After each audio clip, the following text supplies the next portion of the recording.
All right, guys. One of the keys to having a really successful Propspeed application is being organized. So make sure you got everything set up beforehand. For example, you always want to have your safety gear. Now that includes gloves, eye protection, a paint suit, and a dust mask. Next, you have your environment to consider.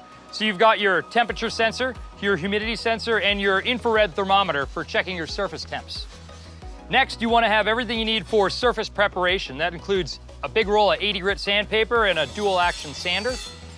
Then you've got your prop clean wipe and your prop prep wipe for preparation and cleaning after you prep the surface. And you want to make sure you've got plenty of clean, dry rags. Then we've got our stir sticks for making sure we can mix up our etching primer, and we use this little stir wheel on a drill sometimes to make sure we go that extra step. You've got your rollers and your trays for the etch primer, your clear coat and brushes, and plenty of mixing cups. And there you have it, a well-organized setup to guarantee a successful application. We'll take a quick break to talk about safety. There's 4 key items that you need to have. Number 1, a paint suit. Number 2, gloves. Number 3, safety glasses. And finally, a dust mask. And that's it for safety gear. Now we're all safe and ready to start coating. All right, let's talk about metal preparation and profiling. At the end of the day, for a good Propspeed application, we want to end up with an 80 grit profile. That means 80 grit sandpaper on a dual action sander. Now, to get to the clean bare metal, you can do it any way you like. If you have to remove old Propspeed, old anti-foul, or old growth from any metal substrate, you can use whatever method you like. That might be a wire wheel, a roll lock on a disc grinder, or even sandblasting. Then to clean that same metal surface, we're gonna use our prop clean wipe. You're gonna start with your prop clean wipe, and you're gonna use that to remove any dust, oils, or whatever other contamination might have ended up on that metal as you were preparing it. You're gonna wipe it on and then wipe it off with a clean, dry rag. For your prop prep solution, you're gonna do the same thing again. You're gonna wipe the prop prep solution on any metal that you want to coat, let it sit for a couple of seconds, and then wipe it off again with a clean, dry rag. So now we've got a clean, bare metal surface that's ready to take paint.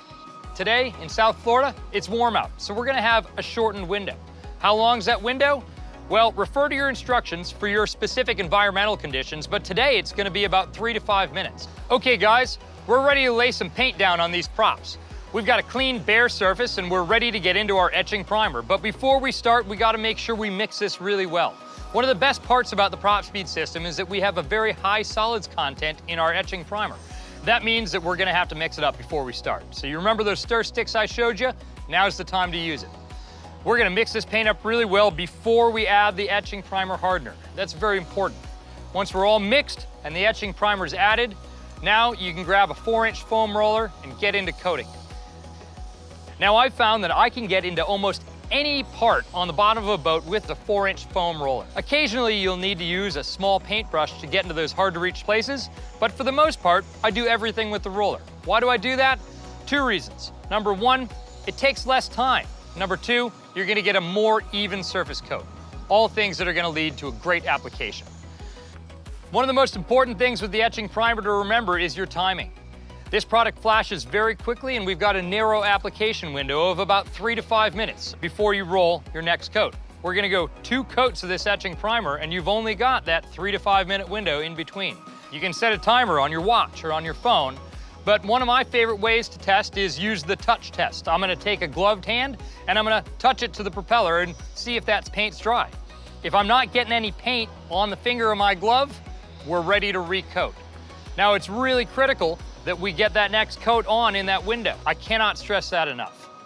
All right, guys, the next and final coat that we're gonna do in the Propspeed system is the Propspeed Clear. Propspeed Clear is a specialized silicone top coat that is designed to release any fouling. You probably already know that, and you also know that this is where the magic happens, so we wanna make sure we get this right. Just like the etching primer, this is gonna need to be applied over your 2 coats of etch primer within that 3 to 5 minute top coat window.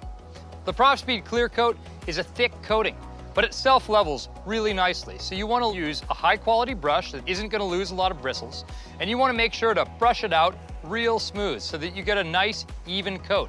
Make sure there are no heavy runs or sags in the clear. You'll have anywhere from 5 to 10 minutes to touch these up.